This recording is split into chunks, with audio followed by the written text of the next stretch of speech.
বৃহস্পতিবার বিধানসভায় দুপুর ৩টের সময় রাজ্য বাজেট পেশ করলেন অর্থ দপ্তরের স্বাধীন দায়িত্বপ্রাপ্ত প্রতিমন্ত্রী চন্দ্রিমা ভট্টাচার্য।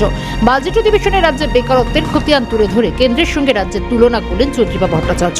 বাজেট অধিবেশনে তিনি জানান, কেন্দ্রের বেকারত্বের হার ৯.০৫%, সেখানে রাজ্যের বেকারত্বের হার কেন্দ্রের চেয়ে ৩% কম। শুনুন তিনি ঠিক কি বলছেন বাজেট অধিবেশনে।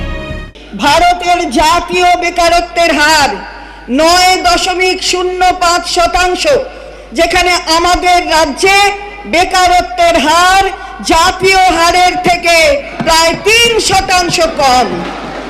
এর পিছনে আছে প্রাণচঞ্চল ক্ষুদ্র মাঝারি শিল্পক্ষেত্র সহ অন্যান্য কর্মনিবিড় ক্ষেত্রের প্রতি আমাদের তীক্ষ্ণ নজর। অথচ উল্টো দিকে চিত্র বড়ই করুন। রাজ্যের বহু বঞ্চিত চাকরি প্রার্থী নিয়োগের দাবিতে লাগাতার আন্দোলন চালিয়ে যাচ্ছেন শহরের রাজপথে। আবেদন, নিবেদন, ধর্ণা, আন্দোলন কোনোভাবেই টনক নড়ানো যায়নি রাজ্য প্রশাসনের। বছরের পর বছর চলছে হকের চাকরির দাবিতে লড়াই। এমনকি বহু চাকরি প্রার্থী একাধিকবার পাশের রাজ্য বিহারের কর্মসংস্থানের কথা উল্লেখ করেও প্রশাসনকে সজাগ হওয়ার আবেদন জানিয়েছিলেন। তাতেও চিড়ে ভেজেনি। একাধিকবার চোখের জলে নানা রকম পন্থা অবলম্বন করেও চাকরির জন্য আন্দোলনে নামতে হয়েছে এ রাজ্যের শিক্ষিত প্রজন্মকে। অনেকের চাকরির বয়সও পার হয়ে যাচ্ছে, তারপরও ন্যায্য দাবিতে আন্দোলন করার কারণেই রাজ্যের বঞ্চিত চাকরি প্রার্থীদের টেনে হিচড়ে প্রিজন ভ্যানে তুলে নিয়ে গিয়েছে পুলিশ।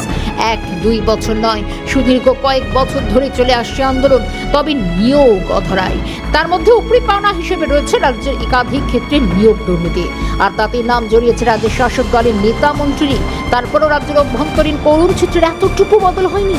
তাহলে কি আসন্ন লোকসভা নির্বাচনকে মাথায় রেখে ঘুঁটি সাজাচ্ছে শাসক দল? আবার বিভিন্ন সময় রাজ্যের শাসক শিবিরের নেতা মন্ত্রীরা দাবি করেন ১০০ দিনের কাজে পশ্চিমবঙ্গ প্রথম।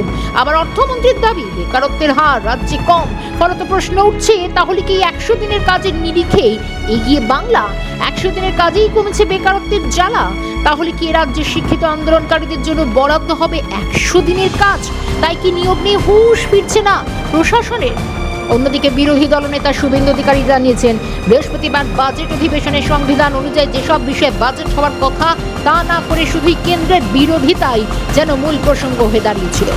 इकोनॉमी, एम्प्लॉयमेंट और poverty eradication, farmers, unemployed youth, ये सब के लिए पैकेज होता है जो हमारी कॉन्स्टिट्यूशन ने दिया है। रोटी, कपड़ा और मकान, बिजली, पानी और सड़क, ये सब बात तो बजट में होना चाहिए। ये पूरा बजट सेंट्रल गवर्नमेंट সব মিলিয়ে এবারের বাজেট অধিবেশনের সময় থেকে আগামী লোকসভা নির্বাচনের সম্মুখ সমরে শুরু হয়ে গেল বলাই বাহুল্য। ক্যালকাটা নিউজ।